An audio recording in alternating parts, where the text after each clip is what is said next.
Hello everyone and welcome back to Capacity TV. My name is Amber and I'm a senior reporter with Capacity, and today I'm joined by Joe Scattareggia, Chief Revenue Officer, and Greg Ortyl, EVP and President at Uniti.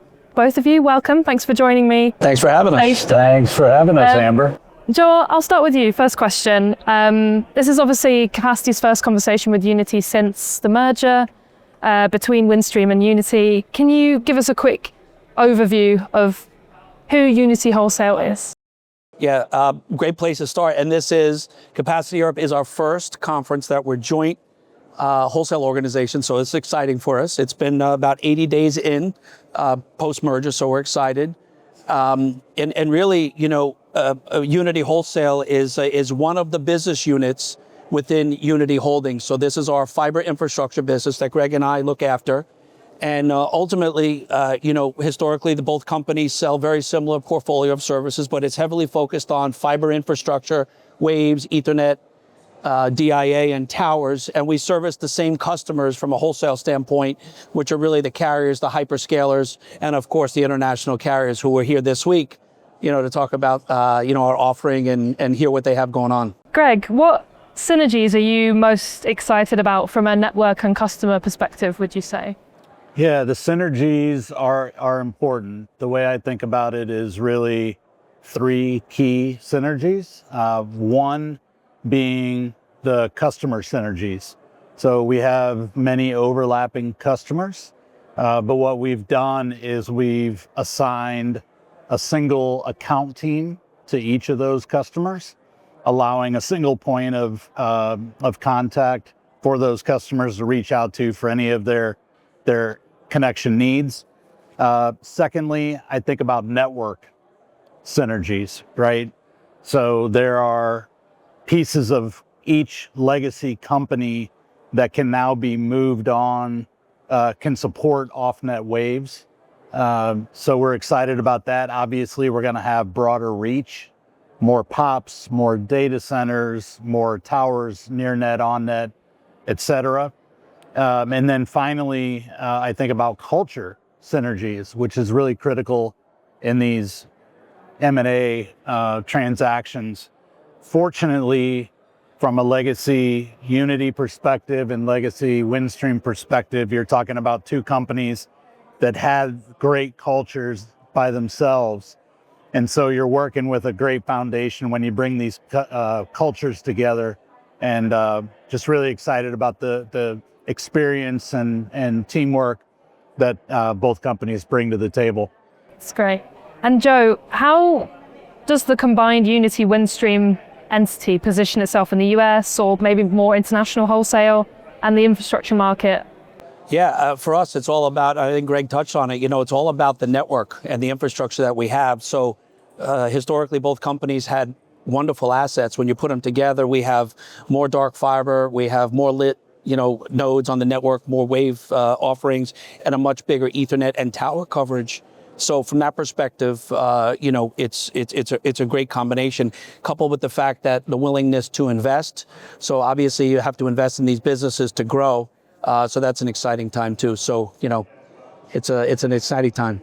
Exciting. And yeah, I mean, that was going to be my next question. Are there any plans to further invest in those fiber and infrastructure assets? Yeah. So that's a good add-on question there. Yeah. So, you know, at the moment, you know, we're supporting a lot of conversations and a lot of expansion efforts of what I would call the hyperscalers, right? Your traditional hyperscalers are building out in the US. We're fortunate that they're building out in areas that we have good assets. We could have existing fiber, we could have right away, or we could have conduit systems to overbuild.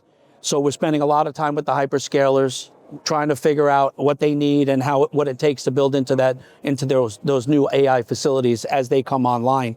And then I would say the other part of that is expanding our wave network. You know, we're right now collectively, there's more fiber, so we want to add more POPs into the network to really serve customers, international customers, right? A lot of our international customers that we're meeting here are interested in core transport, lit waves throughout the US, and access. So the combination is certainly going to offer, you know, more of that to the customer base. And Greg, what immediate benefits can existing and prospective wholesale customers expect to see from you guys? That's a good question. A key word there, Amber, was immediate. So the most immediate benefit that they're going to see right away is the network reach. I mentioned it earlier, but more buildings on net, near net, more POPs, more storefronts, if you will, that they can order to, more routes that they can order, the diversity and better resiliency that we can offer due to the combination of both of our networks. So that's immediate. Longer term, I think you start to look at things like being able to work better, easier with us. Having customers that want to use us as a trusted infrastructure partner. Being easy to work with, I think, is something really important for our customers nowadays. And making sure that as we bring these two companies together, that we continue to be easy to work with is critical.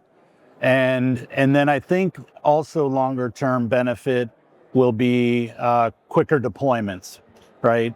The experience, the field teams that we have, bringing them together, it's going to allow us to focus on, customer first, being able to prioritize delivery quicker, provide better network quality is an important tenet of what we do at Uniti Wholesale. And over time, you're going to see all those things improve. Not that they're poor by any stretch today, but we have room for improvement across quality of network service, standard deliveries, et cetera. So really looking forward to that as the months go by here. Amazing. Certainly an exciting new chapter. Joe, I wonder then if I can end with you. Now that you're in this new chapter, very exciting, what message would you like to share with your partners and your customers? Yeah, that's a good way to end. I think from both of us, as leaders of the organization, we want to be, and the message is clear, we want to be your trusted infrastructure partner. It starts with, building infrastructure, right? Key critical infrastructure, building not only long haul, but metro and where you need it and how you need it. But along the way, we want to also develop trust and inspire trust in our relationships, because let's face it, there's a lot of capital investments. There's a lot of back and forth. You're going to have critical dates that you have to hit. You're going to have times where there's things that you do miss that you have to, convey bad information. So we want to certainly build on trust. And then the last thing is we want to continue to develop partnerships, two-way partnerships, that, we collaborate with our customers, we figure out, what it is that they need, where our network overlaps. You're not going to be able to do everything together, but that partnership becomes really critical. So that trusted infrastructure partner is clearly, the message that we want to leave with this week. Great. Well, good things to come by the sounds of it. Thank you both so much for joining us at Capacity Euro. Thanks for having us. And thank you all for watching.